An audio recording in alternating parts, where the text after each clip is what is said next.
Hai teman-teman semuanya, selamat datang di kelompok 5. Baik, pada kesempatan kali ini kami akan membahas tentang oogenesis. Sebelum ke materi, izinkan saya untuk memperkenalkan kelompok kami terlebih dahulu yang beranggotakan saya, Eka Fadila, serta rekan-rekan saya, Erika Maria Puspita, Nabila Aulia Azhara, Salsa Amalia Putri, serta Yuda Aditya Prabawa. Simak penjelasannya ya, selamat menyaksikan. Nah, apa itu oogenesis? Oogenesis adalah proses pembentukan dan pematangan sel telur atau ovum pada wanita yang terjadi di dalam ovarium atau indung telur.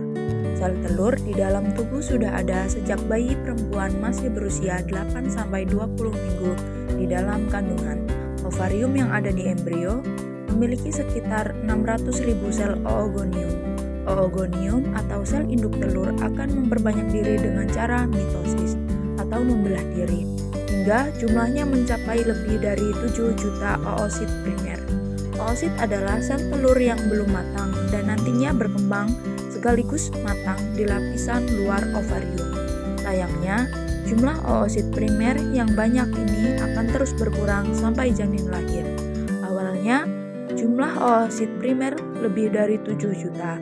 Jumlah ini kemudian akan menurun dan tersisa sekitar 1-2 juta setelah bayi perempuan lahir. Lalu, sel-sel telur ini akan berhenti berkembang sementara hingga memasuki usia pubertas pada masa remaja. Setelah masa puber inilah, oogonium atau sel induk telur akan aktif bekerja lagi mengikuti siklus menstruasi. Dari 2 juta oosit primer yang ada, hanya sekitar 400 saja yang bisa bertahan hingga menjadi folikel matang. Folikel matang adalah kantong kecil yang memiliki dinding sel dan di dalamnya terdapat satu sel telur. Sel telur ini yang kemudian akan dilepaskan selama masa subur atau reproduksi.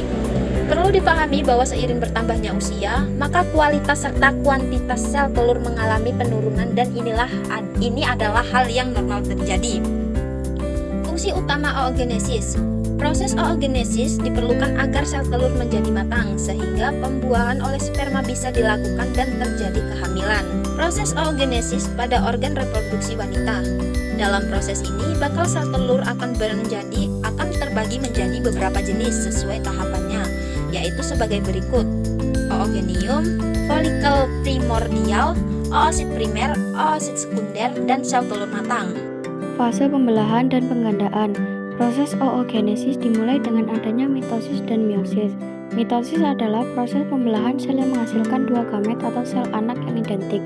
Sementara itu, meiosis adalah pembelahan sel yang menghasilkan 4 gamet yang masing-masing memiliki jumlah kromosom setengah dari sel induknya.